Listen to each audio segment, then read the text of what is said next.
Alright. Welcome back to Nick Lenz's Comic Corner, Classic Lesson Non-Classics. This is episode number 3308 and Doubleshot 3202. This was discussing we're going to Flash Volume 1. These issues, I believe, published back in the 70s. These are issues 236 to 50 of Flash Volume 1. I'm also going to be discussing issues 16 to 31 of the Spectre Volume 2, along with that volume's sole annual.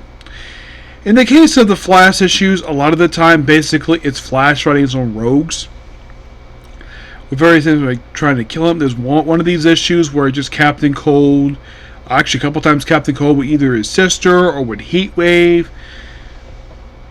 Let's see, there's in the first issue, 236, it features guest appearance by Jay Garrick and the original Dr. Fate, Kent Nelson.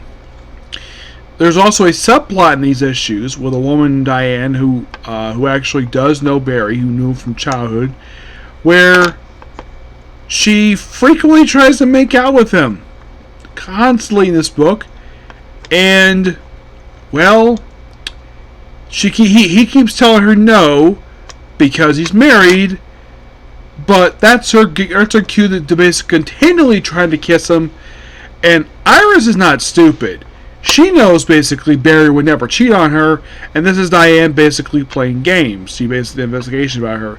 There's also a character known as Mighty Man, who's like basically a mysterious villain who does know Barry's identity, and at one point, he shows up Barry's house, but how they do is quite interesting. So, you have Iris is looking away for a second. All of a sudden, she has like, Barry, why in your costume? And he's like, turn around. And there's my demon at his front door. They do some fighting, of course, and there's Diane laying on the freaking couch. And they do stuff. It's like, and of course, basically, he actually jumps out a window, but he does vibrate too late, but it doesn't shred him per se. But yeah, quite interesting set of issues. Yes, there is also a mega feature here for Green Lantern, which I discussed already, but yeah, but great issues. Cary Bates pretty much writes all of these issues. Now, moving on to the Spectre, issues 16 through 31. A lot of these issues, well, don't feature a lot of supernatural characters per se until like the very end. I mean, the only supernatural character who does appear a few times in this whole reading the issues is the Phantom Stranger. A guy who's sort of a rival to the Spectre, given the fact the Spectre's job used to belong to the Phantom Stranger. A lot of this basically constant bicker between the two in a lot of these reading issues. The annual is a team between the Spectre and Deadman for an issue where he possesses Jim Corrigan's Asian girlfriend for like one issue. Yes. Madame Xanadu occasionally appears in this book, and it's just a lot of like some mysteries per se. By the end of the book, basically, the Spectre just ups and leaves Jim Corrigan. Not the way basically what happens next time for this series, but that's kind of what happens in a nutshell. What happens with the Spectre remaining issues. They're good issues, definitely.